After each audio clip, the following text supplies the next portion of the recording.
Hi అండి, నమస్తే. Welcome to my channel smart Neetu vlogs. ఈరోజు ఏంటంటే గోరింటాకు అనేది ఎంత ఎర్రగా పండిందో చూసారా. సో మీ అందరికీ కూడా ఎలా పండింది, నేను ఎలా పెట్టుకున్నాను అనేది మీ అందరికీ చూపించాలనుకుంటున్నాను. గోరింటాకు అనేది చాలామందికి అయితే అంత రెడ్గా అయితే పండదు.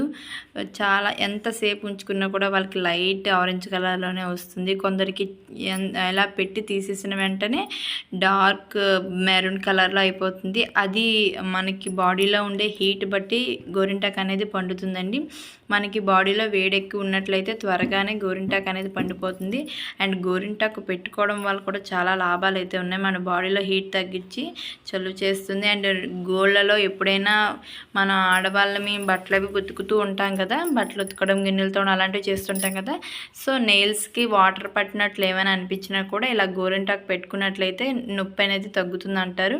సో గోరింటాకు అనేది అన్ని విధాలుగా చూసుకున్నట్లయితే చాలా మంచిది. మీలో ఎంతమందికి గోరింటాకు అంటే ఇష్టమో నాకు కామెంట్ చేయండి. నాకైతే చాలా అంటే చాలా ఇష్టం అనమాట. కోన్ పెట్టుకునే కంటే నాకు గోరింటాకు అయితేనే ఎక్కువ ప్రిఫరెన్స్ ఇస్తానన్నమాట. చాలా అంత ఇష్టం అనమాట.